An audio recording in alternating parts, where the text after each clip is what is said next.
चलिए अब हम लोग इस वीडियो में फोर्थ पार्ट है आई थिंक एस के पांडे का। इसके अंदर आगे बढ़ते हैं और ऐसे ही करते करते आपको एस के पांडे पूरा करवा दिया जाएगा। कुछ समय लगेगा बट पूरा हो जाएगा एस के पांडे। यहाँ पे हम लोग इसके चैप्टर 3 में हैं जहाँ नवीन राज्यों का उत्थान है। चूंकि यहाँ पे आपको जब तक हम लोग इसके भारत का स्वतंत्रता संघर्ष वाले चैप्टर के अंदर नहीं इन करेंगे तब तक ये सब पूरा उलझाऊ चैप्टर है, इसलिए मैं थोड़ा थोड़ा करके आपको करवा रहा हूँ। 1857 के बाद फिर स्मूथ हो जाएगा क्योंकि उसके बाद समझ में आने लगेगी चीज़ें अच्छे से। लेकिन जब तक नहीं होता तब तक तो यहाँ पे दिक्कत है, मराठा तक आपको दिक्कत होगी। हम लोग एक एक करके इसको समाप्त करेंगे, घबराने की जरूरत नहीं है, क्लियर हो जाएगा।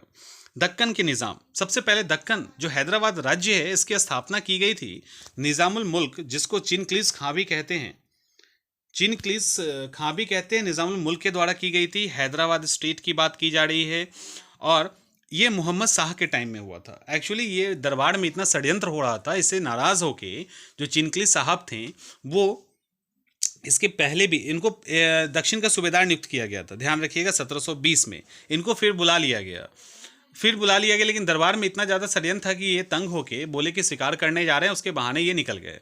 और जब ये निकल गए तो जाके दक्कन में बस गए। मोहम्मद शाह को अपनी ताकत पे भरोसा था। वहाँ पे ऑलरेडी जो सूबेदार थे मुवारिस खां, उनको बोला कि भैया उस पर अटैक करो। ये अटैक करने भी गए, लेकिन सुकर खेड़ा की लड़ाई होती है। सुकर खेड़ा की लड़ाई होती है 1724 में। इसमें निज़ामुल मुल्क और चिनक्लीस खां के बीच में लड़ाई होती है और सुकर खेड़ा में चिनक्लीस खां ने मुवारिस खां को मार दिया, वो जीत गए। जब मुवारिस खां को इन्होंने मारा, समझिए, जब मुवारिस खां को इन्होंने मारा तो मुवारिस तब मोहम्मद शाह को लगा कि ये ताकतवर हो गए हैं। तो मोहम्मद साहब ने कहा कि ठीक है आप ही सूबेदार रहो, और उनको सूबेदार मान लिया गया, वहाँ का वायसराय नियुक्त कर दिया गया और उनको आसफ जाह की उपाधि दी गई। और इसी तरह से 1725 में हैदराबाद राज्य की स्थापना हुई और हैदराबाद को राज्य की राजधानी बनाया और इस तरह से चीज़ें कंटिन्यू हो गई, यानी वहाँ पे निज़ाम की जो शासन है वो स्थापित हो गई। उसके बाद राजपूत की भी बात है तो राजपूत उत्पत्ति और ये सब यहाँ पे नहीं है। यहाँ पे क्या है राजपूत को लेकर, तो राजपूत को लेकर ये है कि मुगल साम्राज्य जब कमज़ोर होने लगा, खासकर औरंगजेब के बाद, तो राजपूतों ने भी और सबके की तरह राजपूतों ने भी अपनी स्वाधीनता यानी विद्रोह करने लगे और अपने आप को आज़ाद करने लगे। 1714 में मुगल सेना, लेकिन ऐसा नहीं था कि फिर मुगलों ने उन पर अटैक नहीं किया, मुगलों ने अटैक भी किया। बहादुर शाह ने 1708 में किया था, अजीत सिंह को अधीनता स्वीकार करवाई। बाद में जयसिंह द्वितीय और दुर्गादास राठौर ने मिलकर फिर से युद्ध किया मुगलों के खिलाफ। 1714 में मुगल सेनापति हुसैन अली के नेतृत्व में जोधपुर पर अटैक हुआ। अटैक जब हुआ तो अजीत सिंह को अपनी बेटी की शादी फर्रुखसियर से करवानी पड़ी। बाद में जब फर्रुखसियर की मौत हो जाती है तो अपने विधवा बेटी को लेके भी चले जाते हैं। ये सारी कहानियाँ होती है और इसी कहानी के बीच में आ जाते हैं सवाई जयसिंह, जिसको आगे भी हम लोग देखेंगे। सवाई जयसिंह ने के साथ फैक्ट है कि 1722 में जयपुर शहर की स्थापना की। दूसरा फैक्ट है कि 5 जगह पे खगोल वेधशाला बनवाया, दिल्ली, जयपुर, उज्जैन, वाराणसी और मथुरा में। खगोल शास्त्र संबंधी पर्यवेक्षण की एक सेट तैयार की जिसको जिज मोहम्मद शाही भी कहते हैं। इसके अलावा सवाई जयसिंह ने यूक्लिड की रेखा गणित के तत्व का संस्कृत में अनुवाद भी कराया। ये सारी चीज़ें इन्होंने की। सवाई की जो उपाधि थी इनको, वो फर्रुखसियर साहब ने दी थी। यहाँ पे लिखा है जयसिंह को सवाई की उपाधि फर्रुखसियर साहब ने दी थी। तो ये सारी चीज़ें हुई सवाई जयसिंह को लेकर, ठीक है। उसके बाद जाट बड़ा ही इंपॉर्टेंट है क्योंकि जाट कहाँ रहते हैं, दिल्ली, मथुरा, आगरा के आसपास जाटों का अभी भी बोलबाला है। ये खेतीहर जमींदार हैं, तो जमींदार हैं। औरंगजेब से ये परेशान ये भी थे, उनके विरुद्ध लगातार विद्रोह किया था उस विद्रोह को सबसे पहले कोई स्टार्ट करने वाले थे तो वो थे गोकुल साहब थे, गोकुल जाट थे। 1669 में इन्होंने किया था। फिर 1686 में राजा राम और रामचेरा ने विद्रोह किया। राजा राम ने तो सिकंदरा में जाके अशोक की जो समाधि थी उसको वहाँ तक पहुँच के जला भी दिया था, तो यहाँ तक हो गया था। फिर जाटों का नेतृत्व चूड़ामन के हाथों में आ गया। चूड़ामन के हाथों में आ गया। फिर चूड़ामन जो थे वो 1700 में भरतपुर राज्य की नींव रखी, थीम नामक स्थान पे दुर्ग बनाया, ये सब है। जयसिंह द्वितीय से हारने के कारण, फिर उसमें एक और है कि इनको हराने के लिए जयसिंह द्वितीय को ने मुगल सेना के साथ, जयसिंह द्वितीय के अधीन मुगल सेना गई थी। जब मुगल सेना गई तो इसमें ये हार गए तो इन्होंने हार के कारण आत्महत्या कर ली थी। इसके बाद बदन सिंह ने शासन संभाला। बदन सिंह भी लगातार मुगल शासन के खिलाफ विद्रोह करते रहे। उन्होंने 4 जगह दुर्ग भी बनवाए थे, दीग, कुबेर, वेद और भरतपुर। अहमद शाह अब्दाली ने बदन सिंह को राजा की उपाधि दी। अहमद शाह अब्दाली क्या, जब अफगान शासन आया था उसके पहले 2 बार अफगान आए अटैक करने के लिए, एक बार नादिर शाह के साथ, एक बार अहमद शाह अब्दाली के साथ। तो नादिर शाह के समय भी जब वो अटैक करने आए थे तो मुगल कमजोर हुआ था। उस समय बदन सिंह ने आगरा मथुरा पे अधिकार कर लिया था। अहमद शाह अब्दाली के टाइम में भी जो अफगानी आए थे उस समय भी अफगानी जो आए थे उस टाइम में भी इनका काफ़ी अच्छा अब अफगानियों के साथ अच्छा कांटेक्ट हो गया था। तो अफगानी में जो अहमद शाह अब्दाली थे उन्होंने इनको राजा की उपाधि भी दी थी। ठीक है, अहमद शाह अब्दाली ने। बदन सिंह के बाद फिर सूरजमल आ गए। सूरजमल को जाटों का अफलातून कहा जाता है, क्वेश्चन पूछा भी जाता है। तीसरा जो पानीपत का युद्ध हुआ था उसमें ये जो सूरजमल साहब थे उन्होंने मराठा को सहयोग तो देने के लिए की बात की, बट लास्ट में सदाशिवराव भाऊ जिसने नेतृत्व किया था मराठा को, उनके साथ मतभेद हो गया और इन्होंने उसको छोड़ दिया था। 1763 में सूरजमल की मौत हो गई और उसके साथ राज्यों का पतन स्टार्ट हो गया। बाद में जवाहर सिंह शासक बने, फिर रतन सिंह, केसरी सिंह, रंजीत सिंह, रणधीर सिंह, ये सब भी शासक बने। अंत में रणजीत सिंह ने अंग्रेजों की अधीनता स्वीकार कर ली। ये सारा हुआ। यहाँ पे जो मेन हम लोग को इस टॉपिक में पढ़ना है वो सिख के बारे में पढ़ना है। सिख राज्य आज पढ़ेंगे, फिर आगे मैसूर कर्नाटक को भी देखेंगे। ये जो सिख है, तो सिख रिलीजन की स्थापना किसने की थी? तो सिख रिलीजन की स्थापना गुरु नानक साहब के द्वारा की गई थी। सिख धर्म में टोटल 10 गुरु हैं। उसमें स्टार्टिंग करते हैं गुरु नानक साहब से 1469 से 1539 के बीच में। जन्म तलबंडी, मौत करतारपुर, जो करतारपुर कॉरिडोर पाकिस्तान से बात की जा रही है ना, वही करतारपुर जो पाकिस्तान के अंदर है, डेरा बाबा में, वहाँ हुई थी। सिखों के पहले गुरु थे। इन्होंने नानक पंथ चलाया जिसको सिख धर्म कहते हैं, और इनके शिष्य जो थे वो सिख कहलाए। गुरु नानक इब्राहिम लोदी के कंटेम्प्ररी थे। यहाँ देखिए, इब्राहिम लोदी के समकालीन थे। इनके शिष्य में लहना को इन्होंने उत्तराधिकारी बनाया, और यही लहना है जो बाद में अंगद के नाम से सिख के धर्म के दूसरे गुरु बने, गुरु अंगद के नाम से। गुरु अंगद साहब 1540 से 1552 के बीच में रहे। गुरु अंगद साहब ने के साथ जो फैक्ट है, फैक्ट ये है कि लंगर व्यवस्था को नियमित किया, और गुरुमुखी लिपि के आविष्कारक गुरु अंगद हैं। क्वेश्चन पूछा जाता है गुरुमुखी लिपि के आविष्कारक कौन है? फिर गुरु अमरदास जो हैं वो अकबर के समकालीन हैं। अकबर इनसे मिलने भी गए थे, और अकबर ने इनकी बेटी बीवी भानी के नाम पे इनको कुछ जमीन भी दी थी। इन्होंने गोइंदवाल में एक बावड़ी का निर्माण करवाया, जिसके बारे में कहा जाता है कि इसका पानी पीने से सभी रोग दूर हो जाते थे। गुरु अमरदास ने लंगर तो नानक साहब से स्टार्ट हो गया था। गुरु अमरदास ने क्या किया, 22 अलग अलग गद्दी की स्थापना की। गद्दी की स्थापना क्यों की? क्योंकि सिख धर्म का प्रॉपर तरीके से प्रचार हो सके। गुरु अमरदास ने एक नियम भी बनाया कि बिना लंगर खाए हमारे यहाँ हमसे गुरु से कोई नहीं मिल सकता। फिर बाद में अमरदास ने अपने दामाद और शिष्य रामदास को अपना उत्तराधिकारी बना लिया, और इन्होंने क्या किया, दामाद और शिष्य रामदास को उत्तराधिकारी बना लिया, और बाद में जो रामदास साहब थे वो गुरु बन गए। अमरदास से मिलने के लिए गोइंदवाल अकबर भी जा चुके हैं, ये भी एक फैक्ट है। रामदास भी अकबर के समकालीन है, कंटेम्प्रेरी है इनके। अकबर ने इनको 500 बीघा की जमीन दी थी। यही वो 500 बीघा की जमीन है जहां पे अमृतसर की जो गुरुद्वारा आप देख रहे हो वो बना हुआ है। ये इस पे इन्होंने उस समय रामदासपुर नामक शहर बसाया, और यही वो अमृतसर, बाद में यही रामदासपुर शहर अमृतसर के नाम से जाना गया। गुरु रामदास ने क्या कर दिया, अपने पद को, गुरु के पद को पैतृक बना दिया। पैतृक बनाना और पद की गरिमा समाप्त करना लगभग बराबर होता है, क्योंकि जरूरी नहीं है कि हर बार आपके पीढ़ी में योग्य उत्तराधिकारी ही आए। तो इन्होंने पैतृक बना दिया, और अपने तीसरे पुत्र अर्जुन को उत्तराधिकारी भी बनाया। अर्जुन साहब को सच्चा बादशाह भी कहा जाता है। ठीक है, सच्चा बादशाह कहा जाता है। इन्होंने अमृतसर और संतोषसर में तालाब बनवाया, और 1589 में हरमंदिर साहब का निर्माण किया। यहाँ आपको एक फैक्ट याद रखना होगा कि हरमंदिर साहब की आधारशिला कादरी कादरी संप्रदाय के संत मियां मीर के द्वारा रखी गई थी। कादरी संप्रदाय के संत मियां मीर के द्वारा रखी गई थी। गुरु अर्जुन देव ने 1604 ईस्वी में आदि ग्रंथ की भी रचना की थी।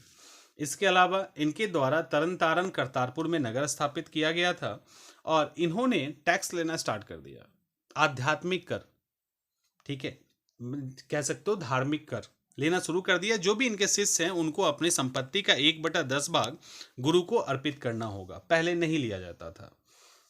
और ये वही वो हैं जिनको जहांगीर ने मृत्यु दंड की सजा दी थी, क्योंकि जहांगीर के बेटे खुसरो को इन्होंने विद्रोह करने के लिए उकसाया भी, आशीर्वाद भी दिया और कुछ सपोर्ट भी किया। तो ये जहांगीर को पता चली तो इनकी हत्या करवा दी गई। इसके बाद गुरु हरगोविंद 1606 से 1645, 1606 से 1645 इन्होंने सैनिक शिक्षा प्रारंभ की, रक्षा के रूप में शस्त्र धारण किया। ठीक है, गुरु हरगोविंद साहब ने सैनिक शिक्षा प्रारंभ की, रक्षा के रूप में शस्त्र धारण करने का अधिकार दिया, सैनिक शिक्षा प्रारंभ किया, सिखों को लड़ाकू जाति में परिवर्तित करने का काम किया। पूरी तरह से गुरु गोविंद सिंह ने किया है, शुरू कर दिया था इन्होंने।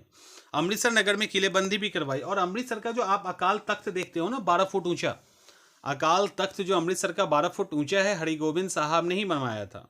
इन्होंने अपने शिष्यों को मांसाहार करने की आज्ञा दे दी, मांस खाओ, क्योंकि इनको भी पसंद होगा। इन्होंने कश्मीर में कीरतपुर नामक शहर बनाया। जहांगीर के जुर्माने की रकम नहीं चुकाने के कारण 2 साल तक इनको ग्वालियर में कैद भी रखा गया था। तो गुरु हरगोविंद साहब ये थे। इनके बाद गुरु हरराय साहब आए।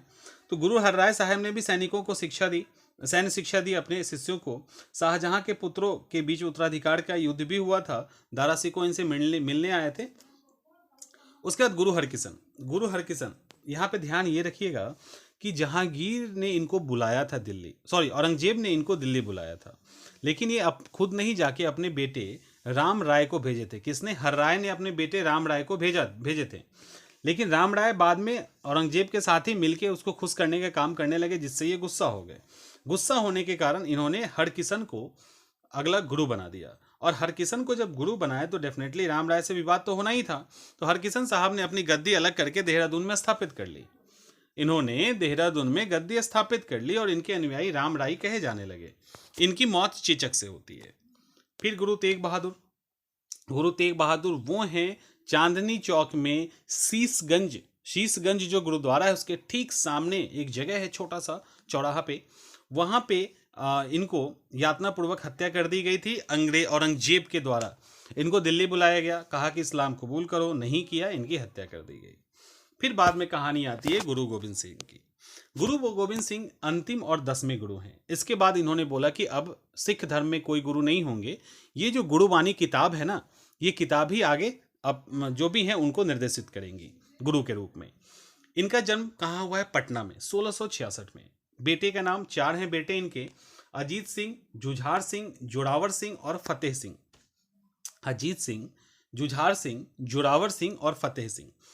पटना में इनका जन्म हुआ है। गोविंद सिंह के द्वारा हिमाचल प्रदेश के पावंटा नामक स्थान की स्थापना, पावंटा साहब है ना, पावंटा साहब, तो वो गोविंद सिंह ने ही स्थापित किया है। हिमाचल में ही है। गुरु गोविंद सिंह के द्वारा सिखों को सैनिक प्रशिक्षण दिया गया, उन्हें लड़ाकू सैनिक बनाया गया। गुरु गोविंद सिंह की आत्मकथा का नाम विचित्र नाटक है, ये भी ध्यान रखिएगा। उनकी जो आत्मकथा है उसका नाम विचित्र नाटक है, ये इंपॉर्टेंट है।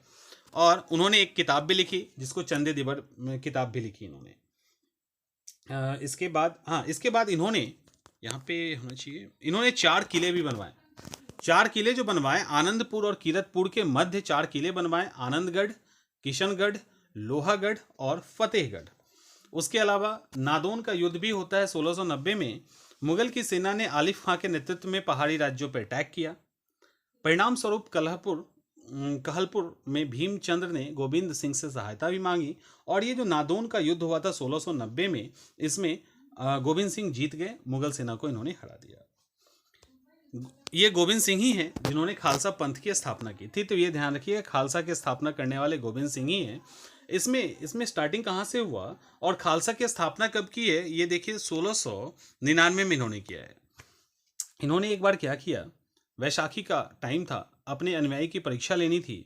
उनको कहा कि आपको जीवन में आपको अपने जीवन का त्याग करना है, आगे आओ। तो भैया कौन आता है? 5 लोग आगे आ गए हिम्मत करके। दयाराम खत्री, धर्मदास, मोहक चंद्र, छिम्बा, हिम्मत भीवर, साहब चंद्र नाई, ये 5 लोग आगे बाहर। ये लोग जब 5 लोग बाहर आए तो इसके बाद से इस 5 लोग बाहर आए जिन उनको खुश होके पंच प्यारे के नाम से भी इनको कहा जाता है। इसी के बाद आप महिलाओं के नाम के आगे जसविंदर कौर ये सब लगाते हैं ना, कौर लगाना शुरू कर दिया गया और पुरुष अपने नाम के आगे सिंह लगाने लगे। तो सिंह और कौर लगाने की व्यवस्था उसी समय से स्टार्ट हो गई। ये गुरु गोविंद सिंह ही हैं जिन्होंने सिखों को 5 वस्तु हमेशा रखने के लिए कहा, यानी 5 ककार ककार ककार, केश, कंघा, कच्छा, कड़ा और कृपाण। इसीलिए आप एक ब्लेड भी नहीं ले जा सकते, और चूंकि इनको इनका जो रिलीजन है वो कहता है कि इनको कृपाण रखनी है, तो ये मेट्रो हो या एयरपोर्ट में ये आराम से कृपाण लेके जा सकते हैं। गुरु गोविंद सिंह के साथ इनका युद्ध भी हुआ था। उसको गुरु गोविंद सिंह के साथ अलग अलग युद्ध हुआ था, 2 युद्ध थे उसमें, आनंदपुर का दूसरा और पहला युद्ध। देखो पहले युद्ध में तो कुछ खास हुआ नहीं था।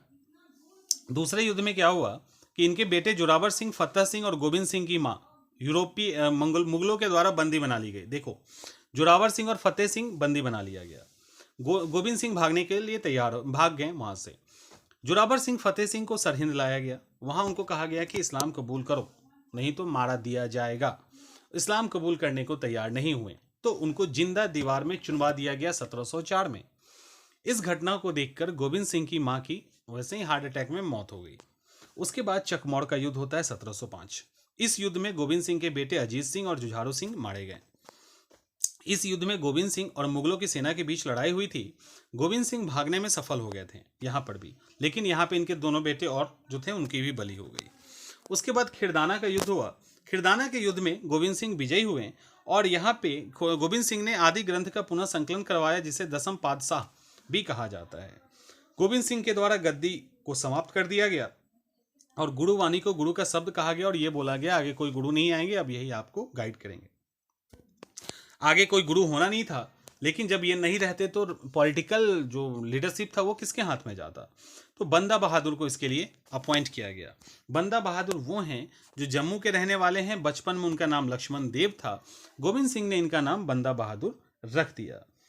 इनका एक और भी नाम था, गुरुबख्श सिंह भी इनका नाम था। ये पहले ठीक है, पहले सिख धर्म के पहले पॉलिटिकल राजनीतिक नेता थे पहले। गुरु का बंदा इनको कहा जाता था, इसलिए इनका नाम बंदा बहादुर पड़ गया गुरु का बंदा कहने के कारण, क्योंकि गुरु ने इनको अपॉइंट किया था। लेकिन गोविंद सिंह ने इनका नाम जो था वो गुरुबख्श सिंह रखा था। अब पहला सिख राज्य स्थापित इन्होंने किया। गुरु नानक और गुरु गोविंद सिंह के नाम से सिक्के भी चलाएं, सिख राज्य की मुहर भी बनवाई। फरुखसियर ने इनको मृत्युदंड दे दिया था। बंदा बहादुर के मौत के बाद सिख धर्म में सरबत खालसा और गुरुमत प्रथा प्रचलित हुई। इसमें होता क्या था, साल में 2 बार, एक बार बैसाखी में और एक बार दीपावली में, लोग सिख धर्म के जो लोग थे एक जगह आते थे और आके निर्णय लेते थे। एक जगह जो इकट्ठा होते थे उसको सरबत खालसा और निर्णय लेने को गुरुमत्ता कहा जाता है। पानीपत के तीसरे युद्ध में मुगल के कमजोर होने के बाद सिख का गौरवशाली इतिहास प्रारंभ होता है। 1763 से 1773 के बीच में पंजाब में छोटे छोटे सिख राज्य की स्थापना हुई, जिसको मिसल कहा गया। छोटे छोटे गांव जैसा होगा ना, मिसल कहा गया। गांव जैसा मतलब कुछ गांवों का समूह होगा, मिसल कहा गया। ऐसी टोटल 12 मिसल थी, जिसके अंदर भंगी मिसल, निशानिया मिसल, रामगढ़िया मिसल, नकई मिसल, अहुलवालिया मिसल, कन्हैया मिसल, करोड़ा सिंधिया मिसल, सुकेर चकिया मिसल, दल्ले हवाला मिसल, पुलकिया मिसल, धनई मिसल, ये सब था। और इसमें रंजीत सिंह का नाम आप सुनोगे, जो जिसके बारे में आगे कहानी है, वो सुकेर चकिया मिसल से थे।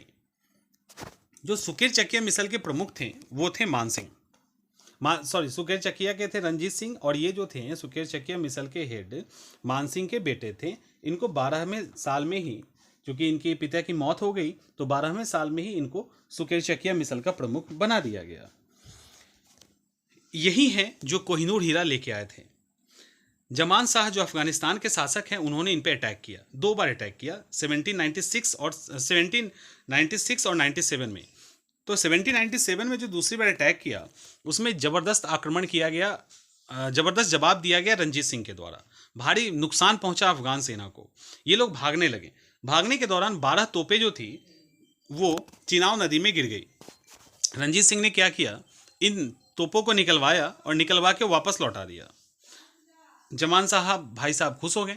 जमान साहब खुश हो गए। खुश होके बोले, खुश होकर उन्होंने रंजीत सिंह को कहा कि चलिए लाहौर पे जाके आप अधिकार कर लीजिए, कोई दिक्कत मुझे नहीं है। रंजीत सिंह ने मौका देखा, आओ ना ताओ कहते हैं ना, उन्होंने 1799 में लाहौर पे अटैक कर लिया। जमान शाह ने उनको राजा की उपाधि भी दी और लाहौर का सूबेदार भी स्वीकार कर लिया। उसके बाद चलो, जैसे ही इन्होंने क्या किया, सबसे पहला काम तो इन्होंने लाहौर पे अधिकार कर लिया, लाहौर को राजधानी भी बना ली।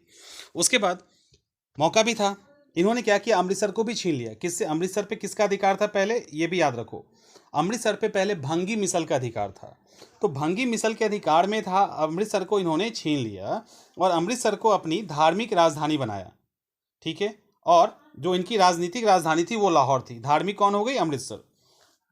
यहाँ पे एक इंपॉर्टेंट फैक्ट ये है कि अमृतसर की संधि होती है 1809 में, चार्ल्स मेटकॉफ और रंजीत सिंह के बीच में होती है।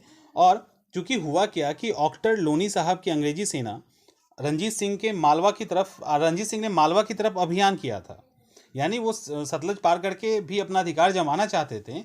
अंग्रेज ने लुधियाना से ऑक्टर लोनी को भेजा। तो रंजीत सिंह सोचे कि ब्रिटिश से लड़ने का कोई फ़ायदा है नहीं, समझदार थे, अच्छा काम किए, लड़के कुछ होता नहीं उनसे, तो उनको लगा कि लड़ने से कोई फ़ायदा है नहीं, तो क्यों ना इनसे समझौता कर लें। तो इनके साथ अमृतसर की संधि होती है 25 अप्रैल 1809 को, और सतलज नदी को दोनों राज्यों की सीमा मान ली जाती है। अंग्रेज कहते हैं कि आप उसके उस पार रहिए, यानी सतलज के पश्चिम में आप रहो, पूरब में हम रहते हैं। और इस तरह से, और लुधियाना में एक अंग्रेजी सेना भी रख दी गई ताकि रंजीत सिंह कोई उठपटांग हरकत ना करें। और पूरा रंजीत सिंह का जो था वो सतलज के पूरब का इलाका उसको मान लिया, सतलज के पूरब जो था वो अंग्रेजों के अधिकार में रंजीत सिंह ने मान लिया।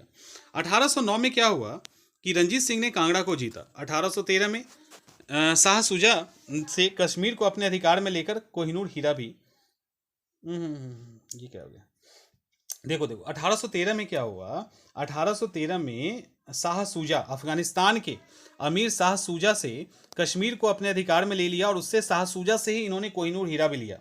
ये ध्यान रखिएगा, कोहिनूर हीरा इन्होंने ले लिया। बाद में कोहिनूर हीरा चला जाता है ब्रिटिश के पास, वो कैसे जाता है वो भी देखेंगे हम लोग। फिर रंजीत सिंह एक निरंकुश शासक थे, लेकिन खालसा के आधार पर इन्होंने शासन किया, इसलिए इनके सरकार को खालसा सरकार भी कहते हैं। ऐसा नहीं था कि ये धार्मिक रूप से कट्टर थे, इन्होंने हर धर्म के लोगों को उनके योग्यता के अनुसार जगह दिया। इसका एग्जाम्पल है फ़कीर अजीजुद्दीन, जिनको विदेश मंत्री के पद पर रखा था इन्होंने। सिख के प्रांत को सूबा में बांटा गया। सूबा 4 थे कुल, जो महत्वपूर्ण सूबे थे वो 4 थे, लाहौर, मुल्तान, कश्मीर, पेशावर, और प्रत्येक सूबा में नाजिम नामक अधिकारी था। सूबा को परगना में बांटा गया, परगना के अधिकारी कारदार थे, और परगना को तालुका में बांटा गया। तालुका में मौजे हुआ करते थे, मौजे का मतलब होता है गांव, और एक तालुका में 50 से 100 मौजे हुआ करते थे। ये सब है। इसके अलावा रंजीत सिंह के बारे में ये भी कहा जाता है कि रंजीत सिंह ने अपनी जो सैन्य व्यवस्था थी वो पश्चिमी आधार पर विकसित की। इनके सैनिक को 2 भाग में बांटा जाता है, एक नियमित, एक अनियमित। नियमित को फौजे खास और अनियमित को फौजे बेक वायद भी कहते हैं। नियमित सेना के अंदर घुड़सवार भी था, पैदल भी थे और तोपखाने भी थे। घुड़सवार को यूरोपीय ढंग से प्रशिक्षण के लिए फ्रांसीसी सेनापति एलार्ड का नियुक्त किया था। समझ सकते हो कि किस तरह से ये अपनी सेना को स्ट्रांग करना चाहते थे। एलार्ड को नियुक्त किया था। घुड़सवार जो परेड नहीं करना चाहते थे, जो अनियमित सेना थे वो परेड नहीं करना चाहते थे, उनको रसक ए लुलुआ भी कहा गया। फिर लॉर्ड ऑकलैंड ने रंजीत सिंह के घुड़सवार को संसार का सबसे सुंदर फौज कहा था। पैदल सेना के प्रशिक्षण के लिए इटालियन सेनापति वंतूरा को नियुक्त किया गया था। फिर तोपखाना भी था, जिसके लिए दरोगा तोपखाना, 122 बड़ी तोपें, 190 छोटी तोपें, ये सब भी थी। उसके अलावा अनियमित सेना भी थी।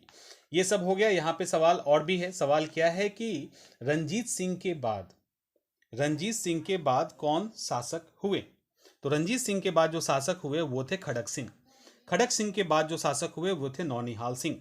नौनिहाल सिंह शासक हुए। उसके बाद दिलीप सिंह हुए, जो रानी जिंदन की संरक्षक, उनकी माँ थी रानी जिंदन, उनके संरक्षक में वो शासक हुए।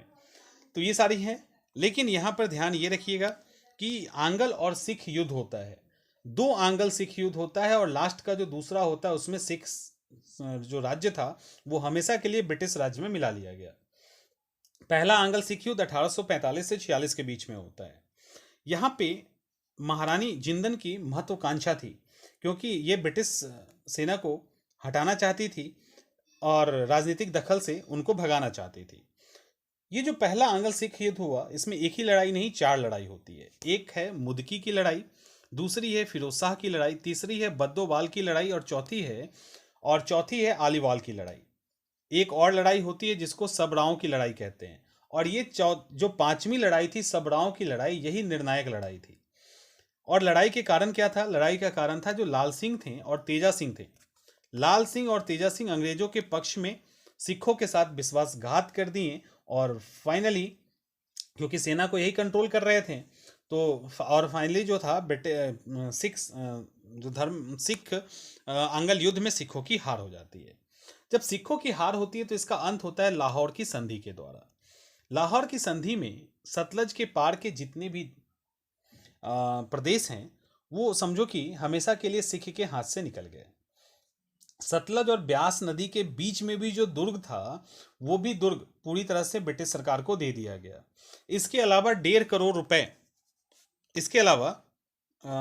करोड़ रुपए हर्जाने के रूप में सिखों को युद्ध हर्जाने के रूप में देना पड़ा। तो 50 लाख रुपए तो इन्होंने दिया कैश के रूप में, और जो 1 लाख रुपया था उसके लिए कश्मीर और हजारा का प्रांत दे दिया गया। अंग्रेज क्या किए, कश्मीर लेकर 1 लाख करोड़ रुपए में इस कश्मीर को गुलाब सिंह के हाथों इन्होंने बेच दिया, गुलाब सिंह के हाथों बेच दिया। सिखों को रिस्ट्रिक्ट किया, 12,000 घुड़सवार और 20,000 पैदल सेना, इससे ज़्यादा नहीं रख सकते। दिलीप सिंह को महाराजा स्वीकार कर लिया गया ब्रिटिश सरकार के द्वारा, और रानी जिंदन को उनका संरक्षक घोषित कर दिया गया। इसके अलावा लाल सिंह को वजीर बना दिया गया। एक और है कि हेनरी लॉरेंस को 1 वर्ष के लिए अंग्रेजी रेजिडेंट के रूप में लाहौर में नियुक्त कर दिया गया। इनको ये कहा गया था कि आप जो हैं वो इंटरनल एडमिनिस्ट्रेशन के अंदर कोई हस्तक्षेप नहीं करेंगे, ऐसा कह के उनको शामिल किया गया था। ये सारी चीज़ें जब हुई तो, और उसके बाद तुरंत लड़ाई फिर हो जाती है। क्यों होती है? क्योंकि एक चीज़ किसी को पसंद नहीं आया, लाल सिंह साहब को भी पसंद नहीं आया। क्या? वो ये कि कश्मीर को लेकर अंग्रेज अपने पास नहीं रख के गुलाब सिंह के हाथों 1 लाख करोड़ में बेच देते हैं। गुलाब सिंह के हाथ में नहीं, 1 लाख में बेच देते हैं, ठीक है, 1 लाख या 1 करोड़, कितना था, 1 करोड़ में बेच देते हैं शायद। तो ये उनको पसंद नहीं आया, इसलिए उन्होंने इन सब ने मिलकर विद्रोह कर दिया। और विद्रोह किया तो फिर एज यूजल हार हो ही गई, और हार हो गई तो जिंदन को दिलीप सिंह का संरक्षक में हटा दिया गया, जिंदन को अलग भेज दिया गया, और 1.5 लाख रुपए वार्षिक पेंशन उनको दे दिया गया। 8 सिख सरदारों की परिषद अंग्रेजी रेजिडेंट के साथ शासन में लगा दिया गया, और शासन दिलीप सिंह ही कर रहे थे, बट इन लोगों का इन्फ्लुएंस बढ़ गया। दूसरा सिख युद्ध कैसे क्यों होता है? तो दूसरा सिख युद्ध होता है कि उस समय तक डलहौजी साहब आ गए थे। डलहौजी को वैसे ही डॉक्ट्रिन ऑफ लैप्स या अपने एक्सटेंशन करना था ब्रिटिश राज्य का, तो उनको ही बहाना चाहिए था। इधर भैरववाल की जो संधि हुई है उसके अंदर रानी जिंदल को कितना मिलना चाहिए था? 1.5 लाख रुपए सालाना, अब उसको घटा के 48,000 रुपये कर दिया गया। रानी जिंदन भी लगातार कोशिश कर रही थी कि किसी तरह से उनका ताकत फिर से उनके पास ताकत आ जाए। इधर मुल्तान के गवर्नर मूलराज को अंग्रेजों के द्वारा सस्पेंड कर दिया गया था। इन सब कारण से विद्रोह हो गया, और डलहौजी ने मौका देखा और युद्ध की घोषणा कर दी। युद्ध हुआ, रामनगर का युद्ध हुआ और निर्णायक था। चिलियावाला की युद्ध हुई, उसमें अंग्रेजों की भारी क्षति हुई। चिलियावाला के युद्ध में कैप्टन गॉफ ने नेतृत्व किया था। कैप्टन गॉफ ने नेतृत्व किया, लास्ट में बहुत ज़्यादा ब्रिटिश सरकार की लॉस हो गई। तो डलहौजी ने कहा भी कि ये तुम्हारी जो लड़ाई थी ये अदूरदर्शिता की लड़ाई थी, हमने बहुत ही ज़्यादा नुकसान कर लिया अपना। तो गॉफ को हटा दिया गया, और गॉफ ने कहा कि हम सक्सेस हो गए। अब वो जस्टिफाई कर रहे थे, लेकिन डलहौजी नहीं माने, गॉफ को हटा दिया गया, और गॉफ की जगह पे, ओह यहाँ पे करो, ये सिखों ने ये नहीं, गॉफ की जगह पे ये गलत यहाँ पे आ गया है, इसको ठीक कर देना होगा। तो तीसरा गुजरात का लड़ाई होता है, जहां गॉफ के स्थान पे चार्ल्स नेपियर साहब आ जाते हैं। सिखों ने आत्मसमर्पण कर दिया और सिख राज्य को अंग्रेजी राज्य में 29 मार्च 1849 को मिला लिया गया। ठीक है। दिलीप सिंह को 50,000 रुपये वार्षिक पेंशन देकर इंग्लैंड भेज दिया गया और इंग्लैंड भेज दिया गया, जहाँ पे उन्होंने ईसाई धर्म को ग्रहण कर लिया और दिलीप सिंह से ही कोहिनूर हीरा लेके ब्रिटिश राज मुकुट में लगा दिया गया और इस तरह से कोहिनूर हीरा जो है वो ब्रिटिश की हो गई। तो कुल मिला के ये आपके पास आज का इसके पांडे का कंटेंट है। उसके बाद हम लोग मैसूर के अंदर चलेंगे और मैसूर को देखेंगे, फिर आगे बहुत सारा है, अभी मराठा को भी देखना है और एक एक करके हम लोग इसको समाप्त करेंगे।